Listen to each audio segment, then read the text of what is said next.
This chart shows the global average cost of a data breach standing at $4.44 million. But if we filter this data for the United States, that number skyrockets to an all-time high of $10.22 million. That massive domestic penalty is driven primarily by steep regulatory fines, along with the rapidly rising expenses associated with detecting and escalating these threats. Outside the U.S., the average cost actually dropped. Companies abroad widely adopted artificial intelligence and automated tools to identify and contain breaches faster, shortening investigations and saving millions. Building a career defending against these specific multi-million-dollar threats starts with understanding the technological catalysts driving these record-high costs. This graphic illustrates a new financial risk factor: shadow AI. When employees use unapproved artificial intelligence tools without company oversight, and those tools are compromised, it adds exactly $670,000 to the base cost of a breach. When these models are breached, it is rarely the result of a highly complex, sophisticated cyber attack. The vulnerability is usually basic administrative negligence. This pie chart breaks down AI-related security incidents. Notice that 97% of these breaches occur simply because organizations failed to implement proper access controls. Companies are rushing to adopt AI, but their security oversight is lagging far behind. That gap leaves sensitive data exposed, and it has created a desperate corporate demand for human defenders who can close it. The front line of that defense operates inside the Security Operations Center, or SOC, a 24/7 physical and digital headquarters where active network monitoring happens. The professionals staffing these rooms are SOC analysts. They act as digital first responders, constantly watching the perimeter to intercept active threats. Look at the large wall-mounted monitors in this image. This is a high-pressure environment where analysts process a heavy stream of security alerts. The job requires filtering thousands of false alarms to find the single anomaly indicating a genuine attack. Thriving here requires intense psychological endurance. You need sharp pattern recognition and constant vigilance when the stakes are literally millions of dollars. Attackers don't work 9 to 5, so neither does the defense. Operational reality means rotating shifts, nights, weekends, and holidays, ensuring the network is never left unguarded. As employees quietly integrate shadow AI, the volume of automated alerts flooding into the SOC increases, adding even more noise for analysts to sift through. According to veteran incident responders, the vast majority of incidents aren't caused by advanced threat actors. They happen because of human error, basic network misconfigurations, and poor incident response protocols. Every minute of detection delay allows financial loss to balloon toward those record-breaking numbers, turning the analyst's role into a constant race against the clock. There is a persistent myth that SOC work is about movie-style hacking. In reality, successful defense depends on industry-validated procedural expertise. When active cybersecurity professionals are asked what skills a new analyst actually needs, they don't point to offensive hacking tools first. In this survey data, 46% of incident responders rate incident handling processes and methodologies as the most important domain. Technical tools generate data, but containment methodology provides the necessary framework for effective action, the filter that separates a controlled event from a catastrophe. The most effective training programs balance defensive responses with a study of offensive tactics, allowing analysts to anticipate an attacker's movements before they even materialize. Looking ahead, this report shows nearly half of security professionals identify cloud security as the most critical expertise for analysts to develop over the next 5 years. Even with the rise of complex cloud environments and AI, nearly a third of professionals still insist on mastering the basics: network traffic flow and analyzing standard Windows and Linux server logs.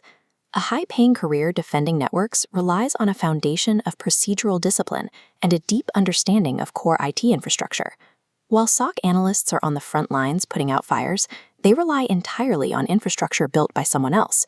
In the second half, we'll look at the architects behind the scenes, the security engineers, and how you can transition into that role. Picking up from our frontline SOC analysts, let's shift our focus to talk about the builders, the security engineers. While analysts pilot the plane, Engineers are the ones designing the aircraft and writing the navigation rules that the pilots rely on. That design work requires a deep foundational proficiency in programming languages like Python or Bash. Coding allows these professionals to automate tedious security workflows and build custom defenses tailored to their specific infrastructure. This engineering path is distinct from the SOC route. It isn't something you can navigate with short-term study or multiple-choice certifications. The ultimate goal is to be proactive, architecting defenses that stop threats long before an alert ever reaches the analyst's dashboard. Corporate demand for these proactive builders has surged, driven by a harsh macroeconomic reality. Comparing data breach impacts, the global average sits at $4.44 million, but the US average has hit a record $10.22 million. A new cost driver is shadow AI. Unapproved employee AI tools add an average penalty of $670,000. Unmonitored AI usage leads to widespread data exposure, creating complex vulnerabilities across the entire supply chain. Relying on human analysts to react to these exposures is no longer sufficient to protect enterprises. These staggering costs are forcing companies to hire specialized engineers who can build automated controls, rather than just paying analysts to catch the fallout. We can map out the exact daily realities of the monitors versus the builders by looking at this comparison table. The SOC analyst role is reactive. You spend your day engaged in high adrenaline threat hunting and rapid pattern recognition. But that adrenaline comes with a lifestyle trade-off. Analysts usually work rotating 24/7 shifts, including weekends and holidays, which frequently leads to alert fatigue. Security engineers typically work standard business hours. Their days are centered around executing long-term infrastructure projects. The trade-off is operational distance. As an engineer, you are often removed from the immediate, fast-paced action of an active incident. Ultimately, choosing between these roles comes down to the working style you prefer: an adrenaline-driven reactive lifestyle or a predictable project-based one.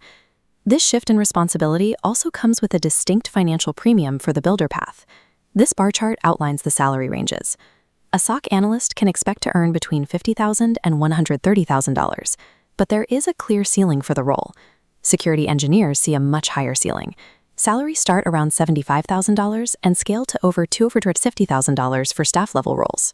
Reaching those top-tier salary ranges depends on mastering specialized skills like cloud environments and zero-trust architecture. The financial return on investment heavily favors those who can navigate the steep learning curve required to master coding and cloud architecture. At the highest levels of the industry, the boundary between defense and offense is beginning to blur. We are seeing the emergence of the hybrid blue and red teamer. These are defenders who deeply understand the tools and tactics used to attack their own systems. By understanding the attacker's mindset, you can anticipate their moves and design vastly superior preemptive security controls. Reaching this level requires a commitment to continuous upskilling, often learning offensive tools on top of a demanding day job.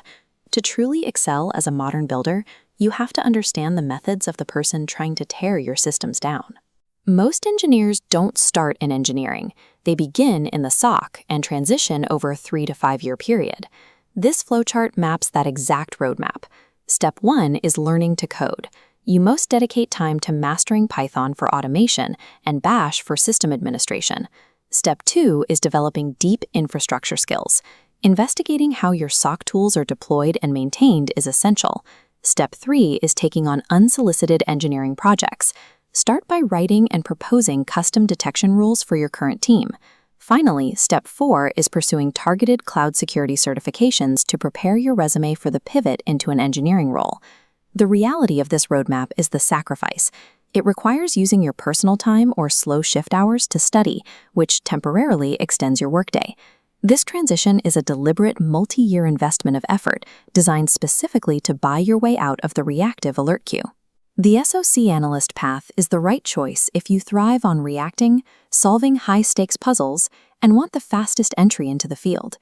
The security engineer path is for you if you prefer building, programming, and system architecture, and want to maximize your long-term earnings. If you are currently in a SOC and want to make the jump, here is your next step. Stop manually triaging your most repetitive alert. Open Python tonight and write a script to automate it.